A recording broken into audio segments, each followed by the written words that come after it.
Я пришел домой с коробкой, с вот такой улыбкой. Захожу, и жена, это что? Я говорю, я теперь играю в страйкбол. Нет, это не так больно. Главный миф страйкбола, что Да, спортивного, что тактического, что да, это не что больно что и это- дешево. Да, что это такой более спортивный. Ну, это спортивный вариант, да, привода. Есть как бы такие более антуражные привода, которые копийные к настоящим, как бы нет, это более спортивный. Существует мнение, что вы стреляете на опережение, чем на прицельный огонь. Уже, ну, типа, уже звезды все говорят нам не ехать. Ну, я сам упертый человек, если я что-то захотел, я должен этого добиться. Я им сказал, говорю, нет, мы поедем. Условно, фильм с Джоли. Да. Какая должна быть реакция у спортсмена, чтобы при такой скорострельности еще отслеживать и попадания в противника, и успевать еще уклоняться? В конце марта в столице Арабских Эмиратов состоялся международный страйкбольный турнир. Турнир собрал около 60 команд, более чем из 20 стран мира, и стал одним из крупнейших мероприятий в мире страйкбола. Соревнования проводились в формате командных тактических игр с использованием страйкбольного оборудования, реалистичных реплик оружия, стреляющих пластиковыми шарами. Участники выступали в двух основных дисциплинах – Tactical Airsoft, где команды выполняли сценарные миссии с упором на стратегии взаимодействия, и Speedsoft – в более динамичном формате с короткими раундами, требующим высокой скорости, реакции и точности. В дисциплине спортивной страйкбола выступала единственная команда из Кыргызстана «Легион». Забегая вперед, скажу, что наши спортсмены вошли в десятку сильнейших команд мира. И сегодня в студии репортер, капитан команды Данияр Усиналиев расскажет о еще малоизвестном в Кыргызстане спортивном страйкболе и пути своей команды на международную аренду. Добрый день. Здравствуйте. Расскажите, пожалуйста, нам, что же все-таки такое спортивный страйкбол, как вы пришли в него и как давно команда существует у вас? Спортивный, вообще в страйкбол я пришел в 2018, кажется, году, точно уже не помню. В 2018 году я просто пришел в страйкбол. Тактический, обычный страйкбол. Пришел как? Пришел, меня пригласили друзья. Ну, здесь у нас как бы есть полигон, где люди могут поиграть. На полигон пригласили поиграть. Что это такое вообще, показать, да? На выходных мы поехали, поиграли, мне понравилось. Все, я загорелся этим делом. Ну, и этот антураж. Настоящие, типа, у тебя эмки, калаши, там, типа такого, да. И вот с 2018 года я начал заниматься страйкболом. Потом постепенно все это превращалось из хобби в что-то такое более большое, спортивное. И к спортивному страйкболу мы уже пришли в 2021 году.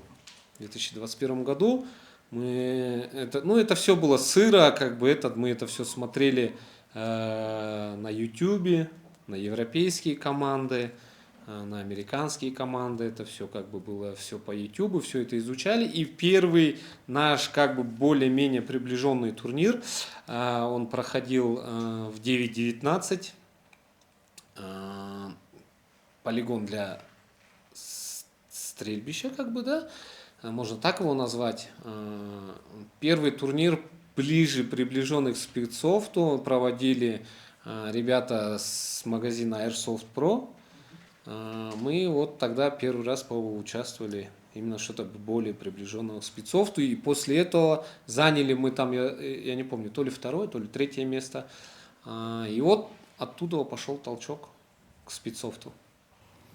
Вот вы же еще участвовали, я знаю, в других турнирах и даже сами проводили в Бишкеке. Расскажите о них. Да, уже полноценный такой, даже не полноценный, тоже, да, более приближенный к спидсофту, что-то такое динамичное, к CQB можно даже назвать. Это турнир был, первый наш турнир за границей, это в Шымкенте. В Шымкенте ребята организовали турнир, им тоже эта тема была так близка, и ребята решили организовать турнир. От Кыргызстана тогда участвовала, насколько я помню, одна команда. Нет, две команды, я ошибаюсь, извините.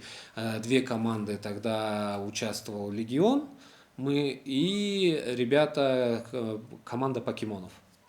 Покемоны тогда заняли там первое место, мы заняли второе место. В финале, в казахстанском турнире, в финале встретились две бишкекские команды. В 23-м мы поучаствовали уже в турнире в Алмате, тоже, да, такой более смешанный CQB со спидсофтом, турнир под названием Black Ops. Black Ops в 2023, кажется, насколько я помню. Мы там заняли первое место. И вот все, после Black Ops мы прям сильно загорелись организовать свой турнир. После Black Ops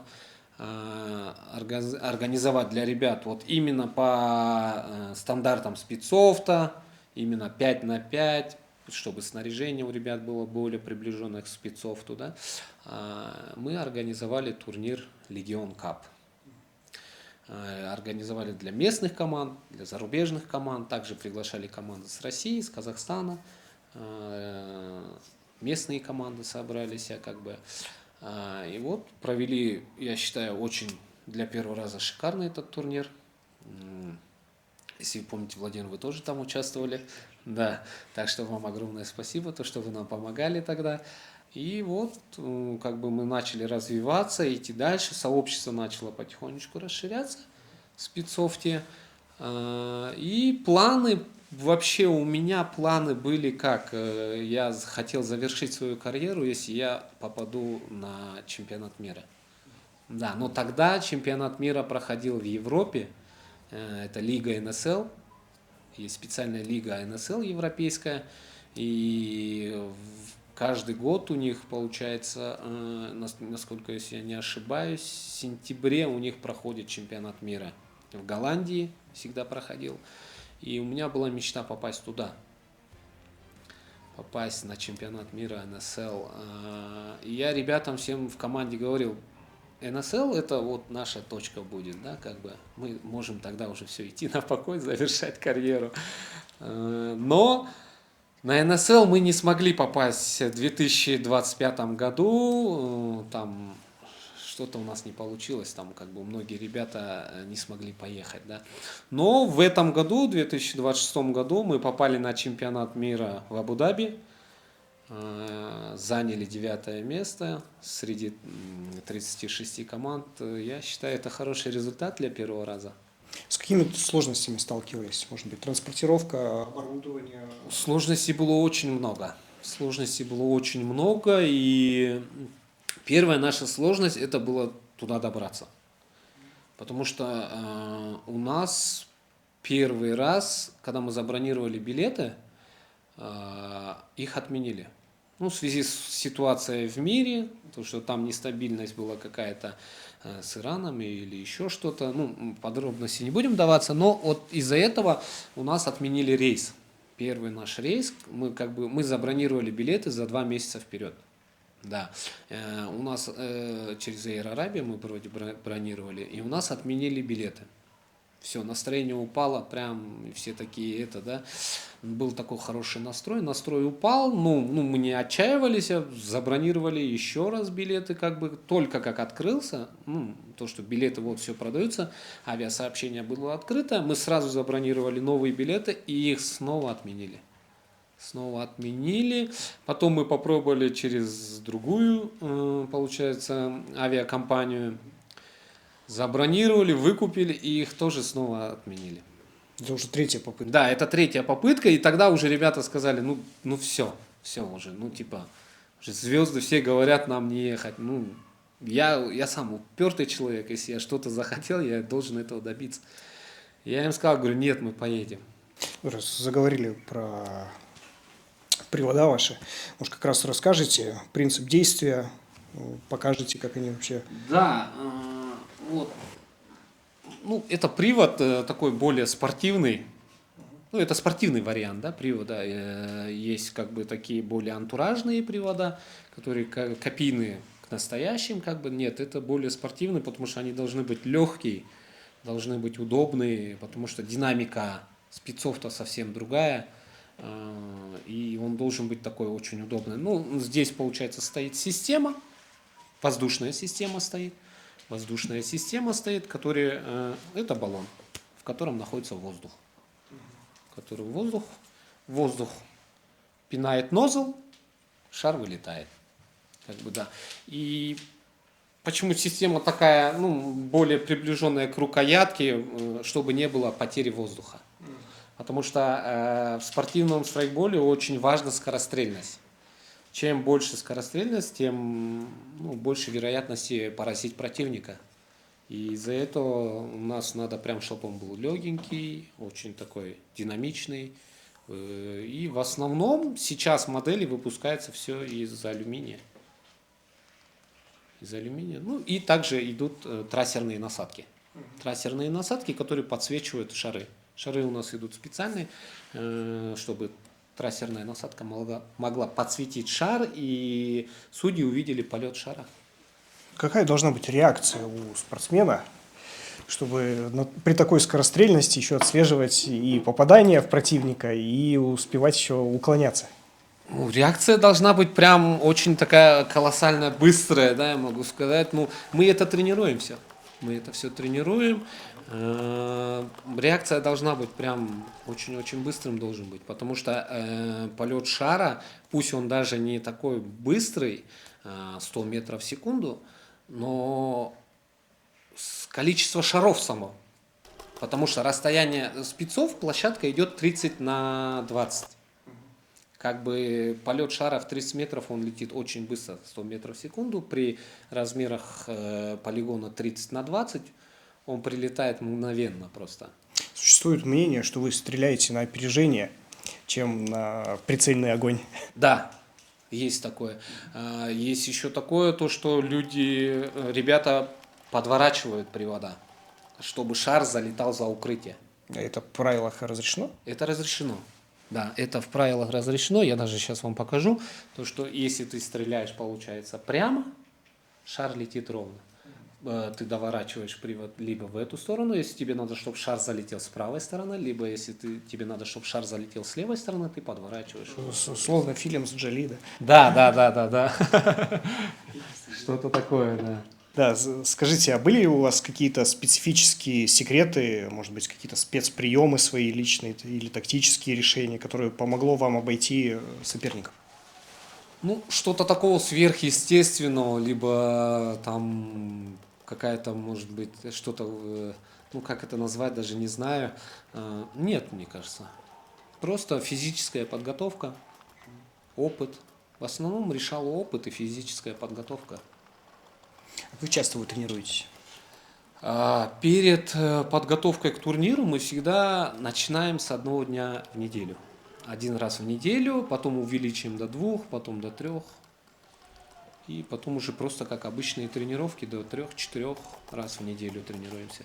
Как раз удобный способ, удобное время, чтобы сказать о проблеме, которая существует у спортивного страйкбола и спортсмена. Отсутствие площадки для тренировок. Да. Без элементарной площадки вы поехали и вошли в топ-10 команд мира. Да, это... Пусть у вас площадка как бы... Да, вот вы сейчас прям правильно подметили, это прям такая очень глобальная, да, у нас проблема с площадкой. Если бы была бы профессиональная площадка, да, по стандартам именно спецсофта, я думаю, я уверен, что мы выступили бы намного лучше и заняли бы какое-то призовое место с 1 по 3, какое-нибудь из этих мест мы бы заняли, потому что у нас была очень большая проблема это с площадкой. Это мы тренировались на обычном полигоне, арендном полигоне. Это у нас получается FBI называется полигон, прокатный полигон, где просто люди приходят постреляться. Хорошо, вот нам огромная благодарность это Альберт Байкету, что он нам помог, да, с этим делом, он поддержал нас, мы когда ему сказали, то, что мы едем на чемпионат мира, он сказал, ребят, вообще не проблема, я предоставляю свой полигон, ставьте свои укрытия, двигайте как что хотите, именно это вот, чтобы вы тренировались, да. Конечно, там не было ровного пола, как бы, да, зеленки, искусственного газона, да, но при том, при всем мы как бы ближе подвели, да, к этому, мы закупили, как они называются, ДВПшки, да, расстелили их везде, где вот такие очень важные моменты, где надо скользить, где надо делать подкаты, и вот так тренировались, и выехали на чемпионат мира. он даже разрешил вам переделать полигон. Да, он полностью нам разрешил переделать. Он сказал просто вот делайте, что хотите. Кто из соперников произвел на вас сильное впечатление? Сильное впечатление на нас произвели наши собратья, английский легион. Ребята такие прям сильно заряженные. Ну, молодые ребята, но уровень у ребят был очень такой колоссальный. Именно тактический, именно по их движениям, да, можно сказать так. Очень резвые ребята, очень быстрые. Особенно у них, мне понравился парень, который играл в «Змее», с пистолетом. Это было просто что-то с чем-то. Какие цели ставит перед собой Легион на следующий сезон? На следующий сезон мы планируем снова посетить чемпионат мира в Абу-Даби, если он будет проводиться.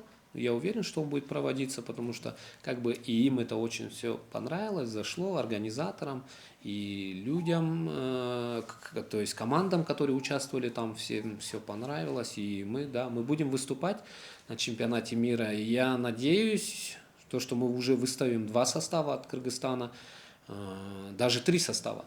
Именно в спортивном направлении 2 команды, я думаю, выйдут.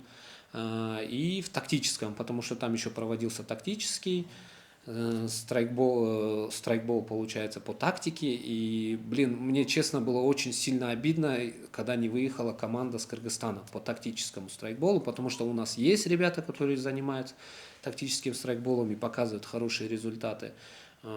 И вот прям было, честно, обидно за отчизну, то, что от Кыргызстана в тактическом страйкболе никого не было. Ну, насколько я знаю, ребята с Браво-6 готовятся к этому, и я желаю им удачи, и мы их поддержим тоже, и поможем, если какие-то будут вопросы, мы их будем поддерживать, чтобы они выступили в тактическом страйкболе. Что бы вы посоветовали молодым игрокам в Кыргызстане, которые только начинают заниматься страйкболом и, возможно, скоро будут мечтать попасть как раз на этот чемпионат? Я бы хотел пожелать ребятам заниматься, пусть приходят, мы всегда, наши двери открыты, любой даже новичок, который приходит именно в спецсофт, в обычный страйкбол, тактический страйкбол, мы всегда поддерживаем новичков, мы стараемся поддерживать, потому что мы хотим, чтобы наше сообщество расширялось, росло, чтобы было больше команд, и это очень интересно. Это хобби. Вначале это было, хобби, но сейчас это как бы уже смысл моей жизни, уже как бы у меня все в семье знают, что такое страйкбол, что такое спецсофт, родственники поддерживают это. И новичкам я бы хотел бы пожелать, не надо бояться этого. Не надо бояться, потому что некоторые боятся, может быть, этого. Нет, это не так больно. Насколько мы знаем, это попадание шарика, вначале это было больно, но со временем нет, привыкаешь. Главный миф страйкбола, что спортивного, что тактического, что это не что больно и дешево. Что это не больно и дешево. Как семья относится? Семья меня изначально поддерживает. Именно когда я первый раз пришел в страйкбол, я отыграл одну игру, и через неделю на Airsoft Rus я заказал себе приват. Я пришел домой с коробкой, с вот такой улыбкой, захожу, и жена, это что? Я говорю, я теперь играю в страйкбол. Она говорит, это что? Я говорю, это вот так, вот так. Она всегда меня поддерживает. Она меня всегда поддерживает в любую минуту. Плохая, когда мы проигрывали, когда у нас что-то не получалось, она всегда меня поддерживала. И в общем, семья меня в страйкболе очень сильно поддерживает. И гордятся, что вот мы съездили на чемпионат мира, выступили очень хорошо. Семья относится у меня прям вообще шикарно к страйкболу.